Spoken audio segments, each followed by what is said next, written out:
Paul oppose l'esprit du monde à l'esprit de Dieu quant à la connaissance de la vérité. 1 Corinthiens 2, 4, 15. C'est la recherche de la connaissance qui causa la chute de l'homme. C'est de l'orgueil venant de la connaissance qu'est sorti le paganisme. Se disant sages, ils sont devenus fous. Romains 1, 22. C'est dans la sagesse, dans la philosophie et la recherche de la vérité que les Grecs mettaient leur gloire. C'est aussi de la connaissance de la volonté de Dieu que les Juifs se glorifiaient, ayant la règle de la science de la vérité dans la loi. Romains 2, 17, 20. Et pourtant, quand parut Christ, la sagesse de Dieu, 1 Corinthiens 24, Juifs et Grecs furent d'accord pour le rejeter. Qu'il possède ou non une révélation divine, l'homme est incapable par sa propre sagesse de comprendre Dieu et sa sagesse.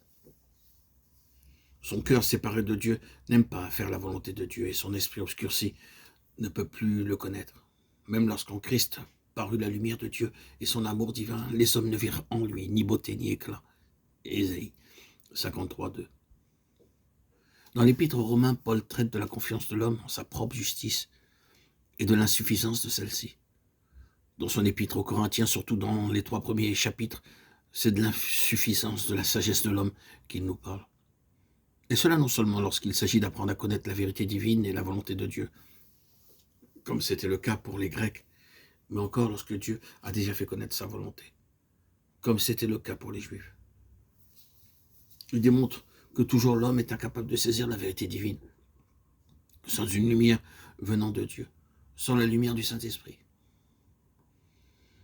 C'est faute d'avoir reconnu en Christ la sagesse de Dieu, que les princes de ce monde, les Juifs et les gentils, ont crucifié le Seigneur de gloire. Quand Paul écrit aux croyants de Corinthe, les prémunissant contre la sagesse de ce monde, il n'a pas affaire là avec quelques hérésies juives ou païennes.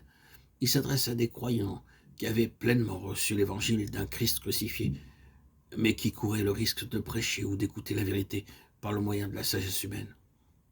Il leur rappelle donc que la vérité de Dieu est un mystère spirituel, et qu'ainsi, ce n'est que par une révélation spirituelle qu'il est possible de la comprendre. En rejetant Christ, les Juifs ont clairement prouvé que la sagesse humaine est absolument incapable de saisir la révélation divine sous la lumière du Saint-Esprit. Les Juifs se glorifiaient de leur attachement à la parole de Dieu, du soin qu'ils apportaient à l'étudier et à conformer leur vie à ses enseignements. L'événement prouva que, sans s'en rendre compte, ils la méconnaissaient entièrement, puisqu'ils rejetèrent le Messie même qu'ils se figuraient attendre. La révélation divine que Paul expose nous enseigne 3 choses. Dieu fait connaître par sa parole ce qu'il pense et ce qu'il fait. Tout prédicateur chargé d'en transmettre le message ne doit pas se contenter de posséder la vérité, mais doit continuellement recevoir de l'Esprit la manière de l'exposer. Et tout auditeur a également besoin d'être éclairé au-dedans de lui pour la recevoir. Car ce n'est qu'autant qu'il sera l'homme spirituel vivant de la vie de l'Esprit que son intelligence pourra saisir la vérité spirituelle. C'est seulement quand nous avons la pensée de Christ, 1 Corinthiens 2, 16, que nous pouvons comprendre la vérité telle qu'elle se trouve en Jésus-Christ. Par ce contraste entre l'esprit de Dieu et l'esprit du monde, Paul décrit d'abord dans les versets 6 et 9 la sagesse cachée de Dieu et ses caractères divins. Ensuite, dans les versets 10 et 13, il dit que cette sagesse divine doit être divinement révélée et que la prédication de cette sagesse doit être divinement accompagnée de l'esprit. Enfin, du verset 14, il ajoute que ceux qui écoutent la prédication de cette sagesse doivent aussi recevoir l'esprit pour pouvoir la comprendre, que même le croyant ne saurait la saisir que s'il vit d'une vie spirituelle. Et c'est là, de nos jours encore, ce que chaque croyant a grand besoin d'apprendre et de savoir. À la Réformation, on a reconnu l'insuffisance de la justice de l'homme pour accomplir la loi de Dieu. Dès lors, tous les chrétiens évangéliques ont admis cette vérité, au moins en théorie.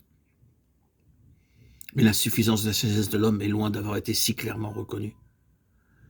Quoiqu'on admette d'une manière générale qu'il est nécessaire d'être éclairé par le Saint-Esprit, on voit, soit parce que l'Église enseigne, soit parce qu'est la vie des chrétiens, que cette vérité n'a pas encore acquis l'autorité nécessaire pour réduire au silence la sagesse et l'esprit de ce monde.